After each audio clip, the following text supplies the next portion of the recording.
Assalamualaikum warahmatullahi wabarakatuh. Wabarakatuh. Mohon izin izin curhat. Maaf jika kan teringat waktu kuliah itu kan kita mandiri tuh bisa beli laptop Ustaz.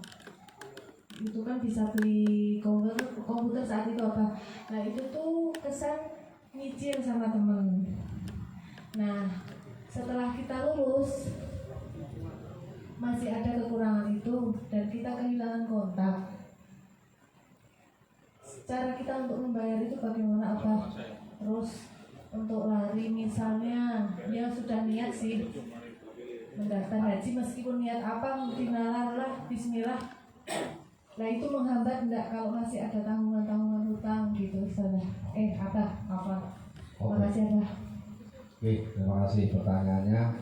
Bagaimana kalau kita punya utang? Nah, sementara intinya mau melunasi niat kita, tapi loss kontak. Saya jadi cerita. Beberapa tahun yang lalu Abah dapat uang 5 juta. Iya, saya udah cerita sama istri kemarin, dapat uang 5 juta. Orang yang ngasih uang itu bilang begini, ini uang apa? Anu Pak Ustaz, pokoknya ini uang gak jelas Pak. Mungkin waktu saya sekolah di kantin makan jajan gak bayar.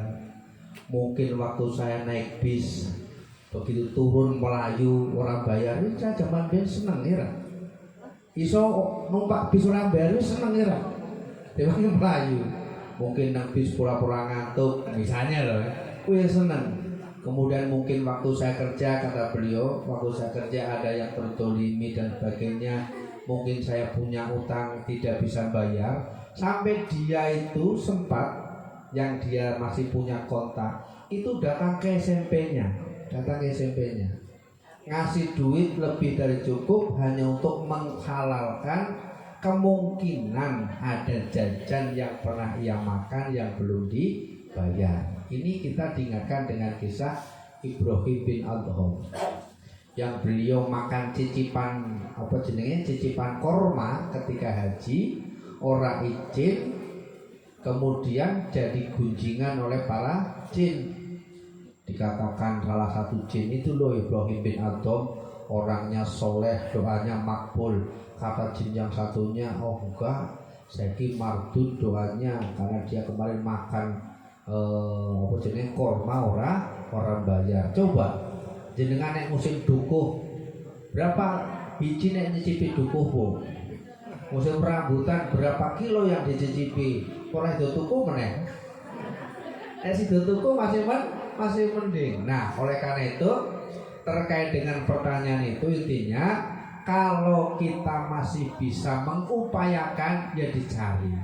Maka saking pentingnya bayar hutang disebutkan dalam kitab ini. Kemudian tadi karena ada orang bertanya tentang ruh, saya baca kitabnya Ibnu Qayyim al-Jauziyah disebutkan salah satu penghalang ruh itu sampai ke surga. Salah satu penghalang ruh itu sampai kepada Allah itu utang Bapak Ibu sekalian. Dalam buku ini malah disebut utang. Yang menghalangi ruh itu sampai ke surga, yang menghalangi ruh itu sampai kepada Allah itu apa? Utang. Tadi Mas Eko bertanya, ruh itu setelah meninggal dunia kemana? Kebetulan ada di sini Mas, di halaman 205 sampai selesai dijelaskan ada 3. Pertama disebutkan ruh itu kembali ke surga. Yang kedua disebutkan ruh itu kembali ke sisi Allah. Yang ketiga ruh itu kembali ke sebelah kanan Nabi Adam apabila ruh itu adalah ruhnya orang yang beriman. Adapun ruhnya orang yang kafir, orang yang dosa besar, salah satu penghalangnya adalah utang. Dia adalah di sijin, di neraka dan di sebelah kiri Adam alaihi salam. Oleh karena itu terkait dengan pertanyaan tadi itu intinya bagaimana kita berusaha terlebih dahulu mencari.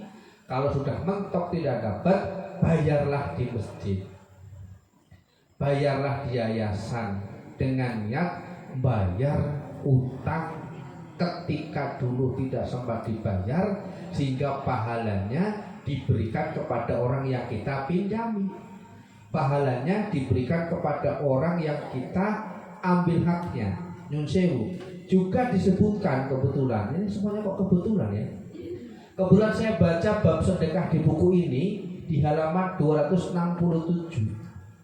Termasuk orang yang bersedekah diniatkan untuk orang lain, termasuk diniatkan untuk almarhum, almarhumah, itu sampai ini yang jelaskan mbahnya Nyun Sewu. Kalau sekarang yo mbahnya Wahabi lah.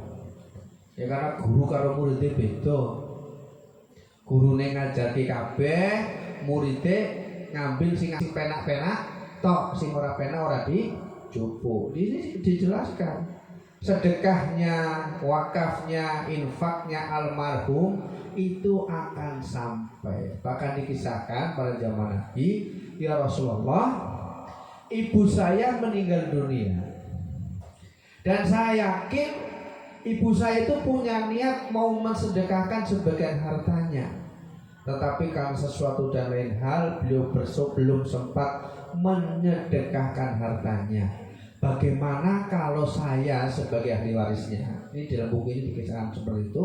Saya yang mensedekahkan harta ibu, diniatkan untuk ibu. Apakah sampai? Kata Rasulullah, sampai.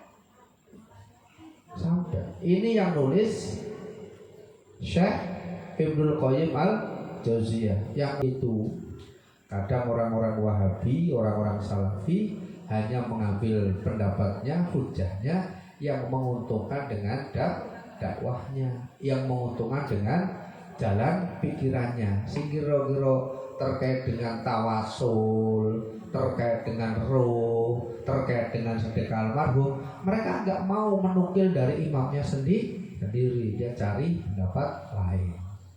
Nah, gitu ge. Jadi intinya bagaimana kita berusaha kalau duwe utang ya dibayar, cari orangnya, mentok tok orang ketemu, yus diniatan lillahi ta'ala, aku niat bayar utang untuk si fulan, tak bayar ke masjid, ke panti, ke pondok, tapi niatnya untuk yang kita hutangi pahalanya. Begitu?